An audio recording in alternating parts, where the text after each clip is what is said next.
So, what's up mga katropa? Alaw na ng madaling araw. Wala pa rin, siyempre wala pa rin tao. Ayan. So, ako lang dito. Hirap nung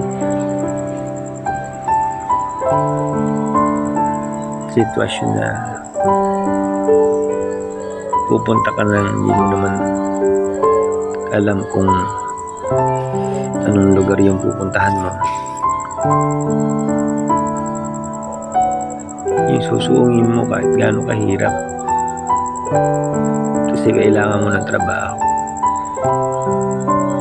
Handa kang magbiis, makamit mo lang yung trabaho na hinahangad mo. Yung halos pagod na pagod kang bumiyahe, halos wala kang tulog. Hirap ng biyahe, lalo na kung wala ka namang sapat na pera. Yung makikita mong may kumakain pero ikaw nakatingin lang.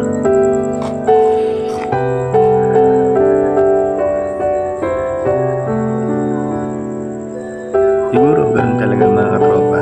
Ganun talaga kasi kumbaga parang sinusubukan tayo ng nasa taas na kung gaano ka katatag, kung gaano ka katibay, kung gaano ka katyaga. Lahat yun siguro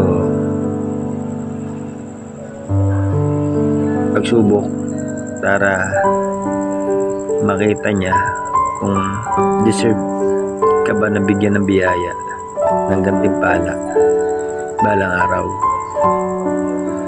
Siguro ganun talaga mga katropa. Ang buhay mga katropa hindi ganun kadali. Kailangan mo talagang magsumikap, tibayan ang loob,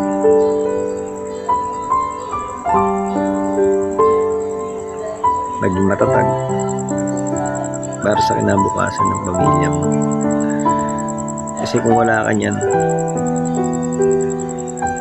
magigiba ka agad.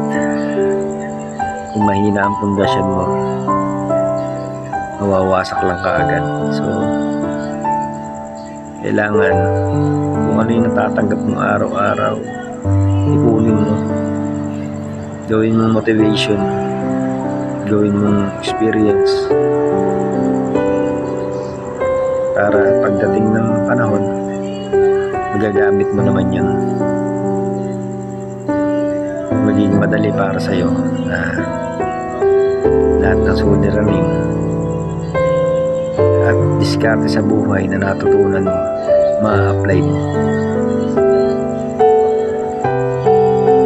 So ngayon andito ako mag-isa, pero alam kong kaya ko, alam kong balang araw makikilala din ako bilang isang vlogger, bilang isang mamamayan. Hindi ko nga alam mga katropa kung itutuloy ko pa ba na mag-vlog, kasi bumababa din naman yung account ko kahit na upload ka ng upload, kahit na hirap ka na naka-edit, kakasalita sa harap ng camera, parang hindi ka naman din umaangat. Parang gusto ko na lang mag-focus na lang sa trabaho. Charing! Ayaw, di ba? Sorry, walang sukuan. Matibay yata ito. So, paano mga katropa? Hanggang sa muli natin pagkita. Paalam, ingat po kayo palagi.